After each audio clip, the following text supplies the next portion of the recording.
अस्सलामुअलैकुम एवरीवन, कैसे हैं आप सब। आई होप आप लोग सब बहुत अच्छे होंगे, मज़े में होंगे। आज की जो वीडियो है वो अबू जहल के ऊपर है और इस वीडियो में हम देखने वाले हैं कि इंसान को जब गुरूर और जब घमंड आ जाता है तो वो किस हद तक चले जाता है और गुरूर और घमंड जो है वो इंसान को डुबा देता है। ये हमारे सामने एक जीती जागती मिसाल है जो हम इस वीडियो में देखने वाले हैं। अगर आप लोगों ने जो है वो नहीं देखा है ये वीडियो तो डिस्क्रिप्शन बॉक्स में ओरिजिनल लिंक जो है वो मैं डाल दूंगी, ज़रूर देखना और रिलेट करना आज की ज़िंदगी से इस वीडियो को कि हम अना और गुरूर में किस हद तक चले जाते हैं और हमारा ही कितना बड़ा नुकसान कर लेते हैं।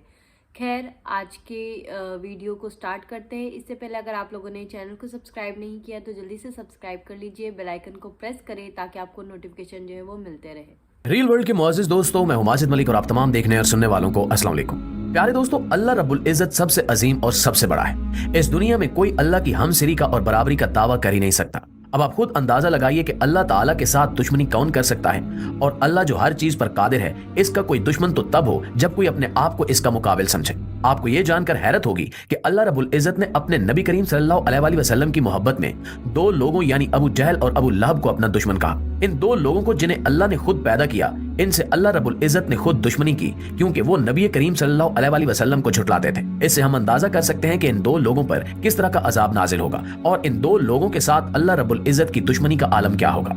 आज हम अल्लाह के एक ऐसे ही दुश्मन को डिस्कस करने जा रहे हैं जिसका नाम इस्लामी तारीख में अबू जहल के नाम से मशहूर मारूफ है। ये अबू जहल नबी करीम सल्लल्लाहु अलैहि वसल्लम के खानदान से ही ताल्लुक रखता था और कुरैश का बड़ा सरावर आदमी था। इसका असल नाम अमरू बिन हशाम था और इसे कुरैश फकर से अबुल हुक्म कहते थे। इसी अबू जहल की कब्र को अल्लाह रब्बुल इज़्ज़त ने इबरत का सामान बना दिया और अबू जहल की कब्र के बारे में एक ऐसी खबर सुनने को आई है जिसे सुनकर रूह कांप जाती है। नाज़रीन, अबू जहल उमर बिन हशाम कुरैश का वो आदमी था जिसकी अकल और हिकमत की वजह से लोग इसे हिकमत का बाप कहते थे और इसकी दूरअंदेशी और अकल पर निहायत यकीन रखते थे। इसी वजह से लोगों ने इसे अबुल हकम यानी हिकमत के बाप का लक़ब दिया था। नबी करीम सल्लल्लाहु अलैहि वसल्लम ने इस शख्स को इस्लाम के साथ खुली दुश्मनी की वजह से अबू जहल का खिताब दिया। इसकी वजह यह है कि अबू जहल जानता था कि इस्लाम सच्चा मजहब है और नबी करीम सल्लल्लाहु अलैहि वसल्लम अल्लाह रब्बुल इज़्ज़त के सच्चे रसूल हैं। इसके बावजूद ये शख्स सिर्फ और सिर्फ अपनी जाती अना की वजह से नबी करीम सल्लल्लाहु अलैहि वसल्लम के साथ दुश्मनी किया करता था। अबू जहल ने कई मौकों पे अपने दोस्तों जिनमें उमैर बिन वहब और सफ़वान बिन उमैया शामिल हैं, इनके सामने बरमला कहा कि मैं जानता हूँ कि मोहम्मद सच्चे हैं और मैं ये भी जानता हूँ कि वो जो दीन लेकर आए हैं वो सच्चा दीन है। मैं ये भी जानता हूँ कि अल्लाह एक है और ये बुत किसी को फायदा नहीं पहुंचा सकते, लेकिन मैं ये बर्दाश्त नहीं कर सकता कि अब्दुल मुत्तलिब के खानदान में से कोई नबी होने का दावा करे और मैं उसे कबूल करके उसकी गुलामी करूं। आप यहाँ से अंदाजा कर सकते हैं कि अबू जहल का हसद और अना किस हद तक पहुंची हुई थी कि वो एक सच्चे दीन और सच्चे रसूल को पहचानने और मानने के बावजूद इनकी दुश्मनी पर उतर आया था। इसकी वजह सिर्फ यही थी कि भले ही इनका कबीला एक था, लेकिन इस कबीले के अंदर खानदान अलग था और अबू जहल को यह बात बर्दाश्त नहीं हुई कि वो किसी दूसरे खानदान के आदमी को नबी तस्लीम कर ले। हम आपको बताते चलें कि कबीला कुरैश एक बहुत बड़ा कबीला था और इस कबीले के अंदर और भी छोटे छोटे कबाइल मौजूद थे जो अलग अलग खानदानों की बुनियाद पर बने हुए थे। नबी करीम सल्लल्लाहु अलैहि वसल्लम का खानदान बनी मनाफ का खानदान था, जबकि अबू जहल बनु मखजूम के खानदान से ताल्लुक रखता था। ये सब लोग एक ही बाप के औलाद थे। खुद अबू जहल का शजरा नसब 7वीं पुश्त में जाकर नबी करीम सल्लल्लाहु अलैहि वसल्लम के शजरा नसब में मरा बिन काब से जा मिलता है। इसके बावजूद अबू जहल ने इस्लाम दुश्मनी में कोई कसर नहीं छोड़ी। हालांकि बनु मखजूम के और बड़े बड़े नामों ने नबी करीम सल्लल्लाहु अलैहि वसल्लम की इताअत कबूल की और इस्लाम की खिदमत की। अबू जहल की इस दुश्मनी को हम आजकल की जुबान में ये कह सकते हैं कि ये शरीके की जलन थी। इसकी वजह से अबू जहल ने इस्लाम दुश्मनी में कोई कसर नहीं छोड़ी। अबू जहल ही वो शख्स था जिसने नबी करीम सल्लल्लाहु अलैहि वसल्लम का हिजरत के मौके पर नऊजुबिल्लाह कत्ल का प्लान बनाया था। यही वो शख्स था जिसकी वजह से कुरैश इस कदर घिनौने जुर्म पे इकट्ठे हो गए थे और नबी करीम सल्लल्लाहु अलैहि वसल्लम को नऊजुबिल्लाह कत्ल करने के लिए इनके घर का मुहासरा कर चुके थे। अबू जहल इस्लाम कबूल करने वाले लोगों को तरह तरह की अजियतें दिया करता था। अबू जहल ने इस्लाम दुश्मनी में बाकायदा एक ग्रुप बना रखा था जिसमें इस्लाम कबूल करने वाले लोगों को अजियतें देने के लिए बाकायदा प्लानिंग की जाती थी। वहाँ तरह तरह की ऐसी अजियतों पर गौर किया जाता था कि जिनसे इस्लाम कबूल करने वाले इस्लाम को छोड़ दें। नाज़रीन, जब मुसलमानों ने मक्का से हिजरत करके मदीना में अपना ठिकाना बना लिया तो अबू जहल को इस बात से बहुत तकलीफ हुई। उसने साफ साफ कहा कि ये मुसलमान जो हमारे हाथ से बचकर मदीना पहुंच गए हैं और मदीना के अंसार लोगों ने इन्हें पनाह दे रखी है, ये मुसलमान एक दिन हमारे लिए ताकत हासिल करके बहुत बड़े नुकसान का सबब बनेंगे। इसलिए ये जरूरी है कि इन मुसलमानों पर लश्करकुशी की जाए और इन्हें तबाह बर्बाद कर दिया जाए। अबू जहल इस प्रोपेगेंडे के बावजूद इतना कामयाब नहीं हुआ था कि मक्का के लोग इसके कहने पर मुसलमानों पर लश्करकशी कर दें। दूसरी बड़ी वजह यह थी कि मुसलमानों में तकरीबन हर बड़े खानदान के लोग भी शामिल हो चुके थे और अपने ही लोगों के ऊपर हमला करना कुरैश की गैरत गवारा नहीं कर रही थी। तभी गज़वे बदर का मौका आया और जब नबी करीम सल्लल्लाहु अलैहि वसल्लम ने कुरैश के तिजारती काफिले को रोकने और इसका सामान छीनने का हुक्म दिया तो अबू जहल को यह मौका मिल गया।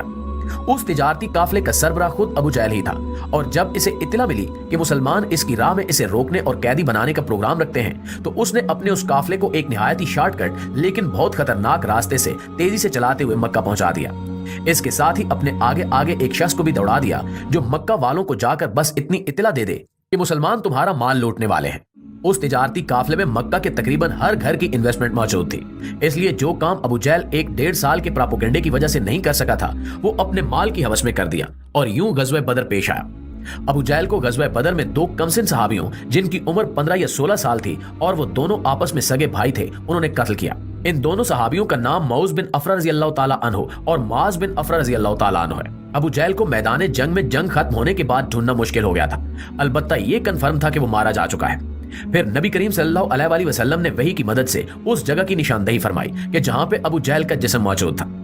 नबी करीम सल्लल्लाहु अलैहि वसल्लम के हुक्म पर अबू जहल के जिस्म को वहीं पर मौजूद एक पुराने और खुश्क कुएं में फेंक दिया गया जहां पे लोग अपना कूड़ा करकट फेंका करते थे और उस कुएं को पत्थरों से भरकर ढक दिया गया। वही कुआं आज भी अबू जहल की कब्र है। नाज़रीन, हाल ही में एक व्लॉगर ने जब अबू जहल की कब्र पर जाकर वीडियो बनाना शुरू की तो उसने नोट किया कि इसमें से बहुत ही गंदी और मकरूह बदबू आ रही है।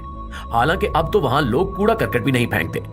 आप स्क्रीन में दिखाई जाने वाली वीडियो में देख सकते हैं कि वो मुसलमान जो अबू जहल की कब्र देखने जाते हैं वो वहां जाकर इस पर लानतें भेज रहे हैं और इसकी कब्र को ठोकरें मार रहे हैं। इस शख्स ने नबी करीम सल्लल्लाहु अलैहि वसल्लम की अंधी दुश्मनी में दुनिया भर की जिल्लत और रुसवाई अपना मुकद्दर कर ली। वो शख्स जिसे लोग अबुल हिकम कहा करते थे और हिकमत का बाप समझते थे, वो अबू जहल बन गया और जिहालत का सरदार और जिहालत का बाप कहलाया। प्यारे साथियों, अबू जहल को कत्ल हुए 1400 साल से ज्यादा का अरसा गुजर चुका है। इसके बावजूद आज भी वो जिस जगह पर दफन किया गया था वहां से इस कदर गंदी और मकरूह बदबू आती है। अल्लाह रब्बुल इज्जत ने इस बदबू के जरिए इसे दुनिया भर में हमेशा के लिए निशाने इबरत बना दिया है। शहदा की कब्रों से खुशबुएं आती हैं जबकि अल्लाह के दुश्मनों की कब्र से बदबू आती है और लोगों को इल्म हो जाता है कि यहाँ पे अल्लाह का दुश्मन दफन है। अल्लाह से दुआ है कि वो हमारा ईमान सलामत रखे और हमें इस तरह की अंधी दुश्मनी से बचाए जो हमारे ईमान के खात्मे का सबब बने। आमीन। तो देखा आप लोगों ने, अल्लाह जिसे चाहे इबरत का निशान बना सकता है और उन्हें पता था कि जो इस्लाम है, जो आप सल्लल्लाहु अलैहि वसल्लम कह रहे हैं वो सच था, लेकिन उनकी अना, उनका गुरूर उनके दरमियान आया और इस वजह से देख लीजिए उनके साथ क्या हो गया। और हमारे पास एक नहीं कई सारे एग्जाम्पल है। उसमें से एक फ़िरौन की लाश है जो ये कहती है कि अल्लाह जब सज़ा देता है तो किस कदर देता है और इबरत का किस कदर उसका निशान बनाकर हमारे सामने पेश करता है। या अल्लाह हमें बस दीन के सच्चे रास्ते पर चला और हमारे जो है वो गुनाहों को माफ़ फरमा। हम जाने अनजाने में जो भी कहते हैं या किसी को हर्ट करते हैं हमें बस माफ़ कर दे और इसी तरह हमें अल्लाह से हर वक्त हमारे किए की या हमने जो भी अनजाने में किया है जान कर किया है उसकी माफ़ी मांगनी चाहिए, क्योंकि बेशक अल्लाह सबसे बड़ा है, माफ़ करने वाला है और अल्लाह ही है जो आपको माफ़ कर सकता है। और बहुत बार मैं ये बात कह चुकी हूँ कि ये हमारी जो लाइफ है ये हमारा टेस्ट है।